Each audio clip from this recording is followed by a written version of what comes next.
ФСБ предотвратила масштабную провокацию киевского режима. Ռուսաստանի դաշնային անվտանգության ծառայությունը հայտարարել է, թե կանխել է ուկրաինացի եւ բրիտանացի լրտեսների կազմակերպած դավադրությունը։ Ըստ պետական լրատվամիջոցների, դրա նպատակն էր գայթակղել ռուս օդաչուներին, հափշտակել կինժալ հիպերձայնային հրթիռով զինված MiG-31 կործանիչը $3 միլիոն։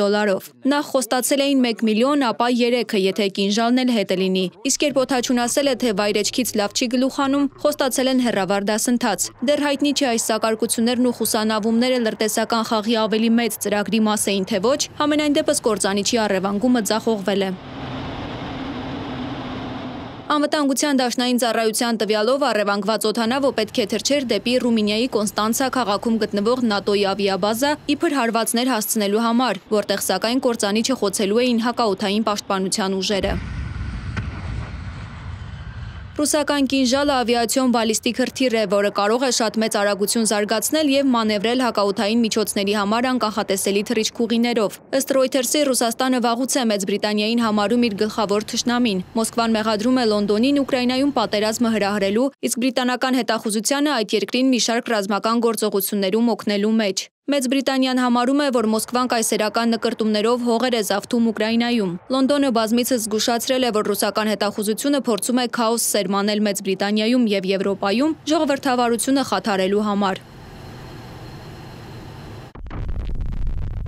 Իսկ ռազմաճակատում մարտերն օրեցօր ավելի են թեժանում։ Զապորոժիեի մարզում ռուսական ստորաբաժանումները գրավել են Նովոուսպենսկոյե բնակավայրը։ Դոնեցկի մարզի Պոկրովսկի եւ Միրնոգրադի շրջանում իրավիճակը բարդանում է ժամ առ ժամ։ Ռուսական զորքերը շարունակում են առաջխաղացումը Պոկրովսկի արևելքում եւ հարավում։ Ամերիկյան պատերազմի ուսումնասիրության ինստիտուտի մասնագետների կարծիքով ռուսները կարող են որոշակի գոտի ստեղծել քաղաքում ուկրաինական զորքերի շրջափակման, ապա նահանջի համար։ Ուկրաինայի բանակի գլխավոր հրամանատար Ալեքսանդր Սիրսկին The New York Post-ին ասել է, որ ռուսները ռազմավարական հարձակողական գործողություն են անցկացնում Պոկրովսկի մոտ եւ կուտակել են հսկայական թվով զորքեր, մոտ 170,000 մարդ, հզոր մեխանիզացված ստորաբաժանումներ եւ ծովային հետևակի 4 բրիգադ հարվածային բռունցք ստեղծելու եւ ուկրաինական զինուժի պաշտպանական գիծը ճեղքելու համար։ Ըստ նրա, Կիևը դեռ ամուր պահում է կարևոր լոգիստիկ քաղաքը։ Սիրսկիի խոսքով ռուսների նպատակն է հյուսիսից, հարավից եւ արևելքից շրջապատել Պոկրովսկը եւ հարակից քաղաքները, կտրելով մատակարարման գծերը, ապա իրականացնել վերջնական մանևր ամբողջ Դոնեցկի շրջանը գրավելու համար։